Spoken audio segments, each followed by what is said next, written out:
Be ready. 15 seconds.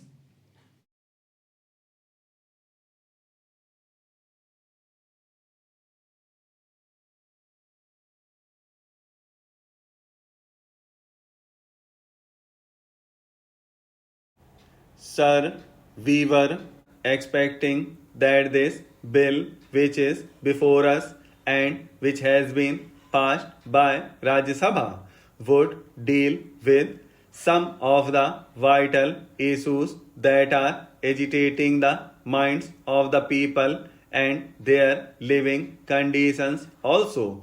But unfortunately, it does not do so.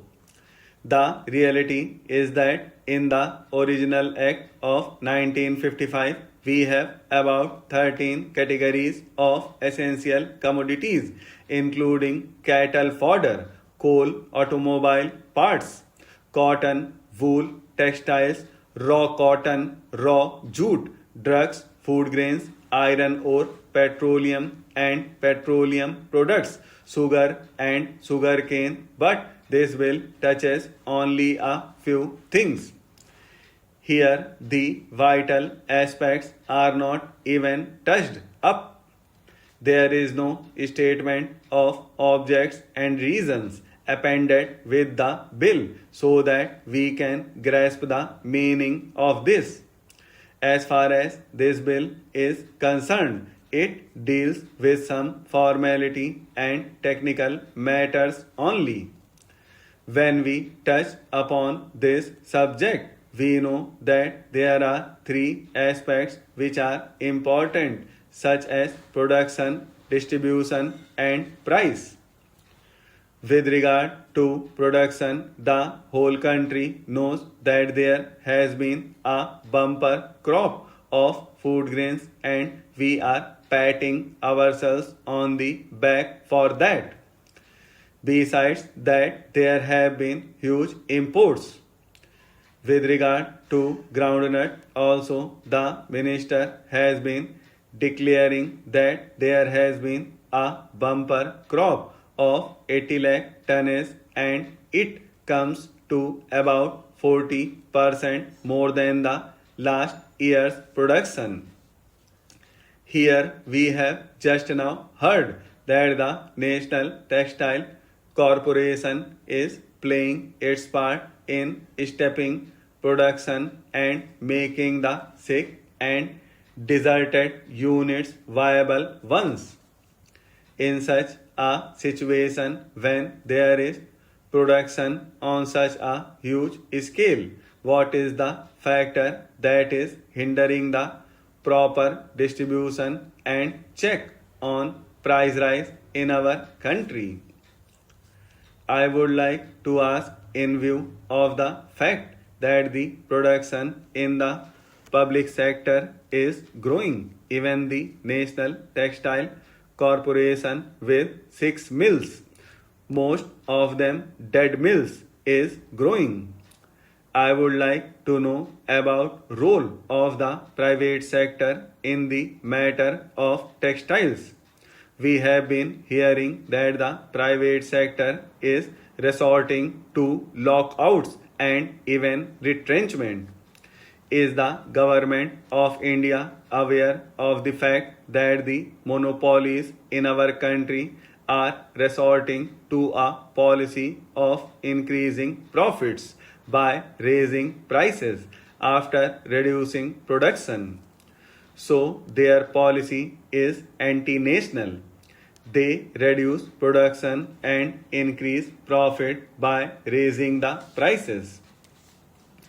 In regard to production, we fear that we may again be in a mess.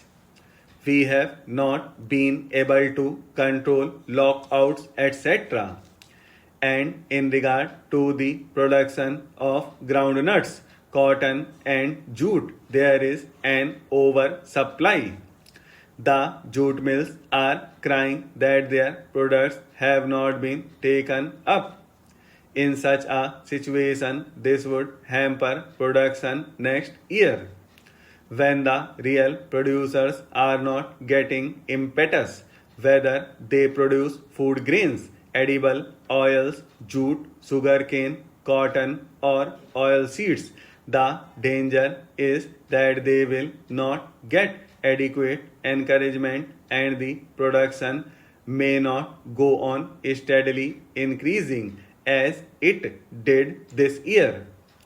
As such, one would expect that the government would consider the fact that the jute mills are not doing justice to jute production, its growers, or even to its marketing.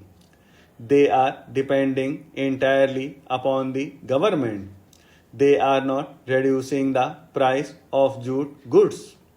When the price of jute has gone down naturally, we expect that the prices of jute goods will be less. But they are not cheaper. There is a crisis in the jute market, but the prices of finished goods are where they were. They are also slightly costlier in some respects. In such a situation, the production policy of the private sector is not helping the cause of the industry itself, much less to talk of that of the producers or consumers. And the same thing applies to sugar mills and to cotton mills in private hands. One would feel that the time has come when the government should take up courage to nationalize at least jute, cotton, and sugar mills in order to be in a stronger position and to have a strong hand over production and to have a steady increase in production in order to have proper distribution and reasonable prices. Then comes the question of distribution. With regard to this, our government feels very helpless.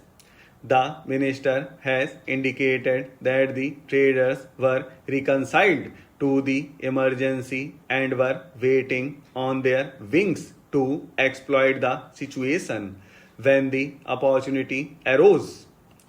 The opportunity was the delay in onset of the monsoon by 3 weeks, which led them to hoarding and black marketing. He is saying in a helpless manner that some delay in the onset of the monsoon allowed them to resort to hoarding and black marketing. Therefore, they are committing these crimes at a time when there is a national emergency, when the government has more than adequate powers to control them.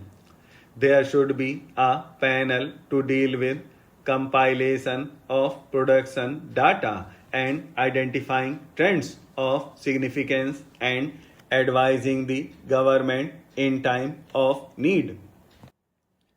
Mr. Vice Chairman, Sir, I am very thankful to you and the honorable members who have participated in the discussion. I have heard with great attention the various speeches made by the honorable members in the foregoing debate on this bill. Before reacting to the individual points made by the honorable members, I would like to say that the present amendment bill cannot be deemed to be a recodification of the entire Companies Act. This bill incorporates provisions of an urgent nature which have to be brought not only for the effective regulation of the corporate sector but also for its smooth functioning. The corporate sector encompasses various sections of the people and not only companies and their management. We have to protect the interest of the shareholders, the depositors, employees, public interest while also looking at the interest of the companies and their management. if we go carefully through the various provisions embodied in the bill, you will find that the different provisions have taken care of the interest of different sections of the people.